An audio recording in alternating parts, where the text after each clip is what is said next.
Вака. Спротивно на член 119 от Уставът, спротивно на член 3.15 от Закон за сключване и ратификация на международни договори, спротивно на член 9 от Закон за надворешни работи, Преспански договор беше подпишан от министър за надворешни работи, а горе наведени акти ясно кажува дека меѓународен договор од ваков тип подпишува само председателот на републиката. Според членови 24 и 27 от Закон за референдум и други облици на непосредно изяснување, консултативниот референдум е само предходен референдум, пред да се заврши некоја работа. Во случајов таков референдум требаше да се распише пред подпишување на Преспанскиот договор. Во овој случај беше подпишан отпосле. Иако и во самото референдумско прашање постои конкретен дел за Преспанскиот договор. Кога сме кај референдумските прашања, според член 29 став 2 од Закон за референдум и други облици на непосредно изјаснување на граѓаните, референдум за стапување во сојуз со други држави, како што Европска унија, е задолжителен референдум, не консултативен. Беше распишан спротивно на ова консултативен. Според член 15 став 2, ако на референдум се гласа за повеќе прашања, како што беше во овој случај, за секое прашање има посебно гласачко ливче.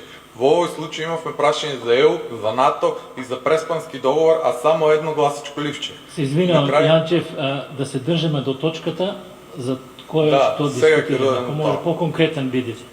Конкретно, на крај, морам да си објаснам цело, ова е точката зашто подпишав изјава како што подпишав. Значи се држам до точката. На крај ова се причините зашто.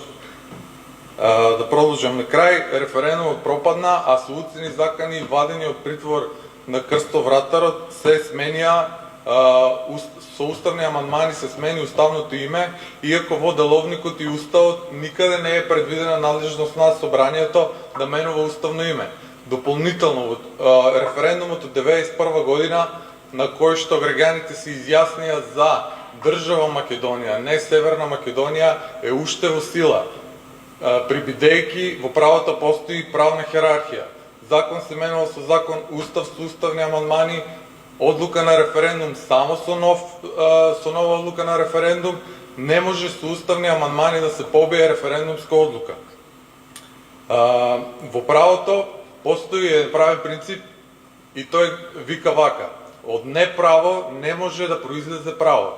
Исто така постои една природно-правна максима која што му се препишува на Томас Џеферсон, која што вика: кога неправото ќе стане закон, отпорот е должност. Ова е од правните аспекти.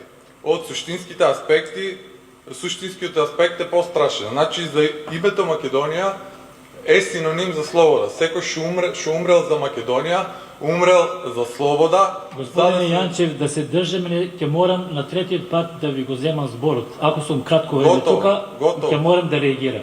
Готово, завршувам. Благодарам. Значи, сите изгинаа за да создадат држава, за да се самоуправуваме, не некој од надвор да не управува. И крајно проблематично е кога менуваме име по диктат од надвор. Моето лично достоинство како индивидуа и моето колективно достоинство како припадник на македонскиот народ и мојата правна наобразба не ми дозволува да ја користам придавката Северна, која што е срамна и понижувачка за мене.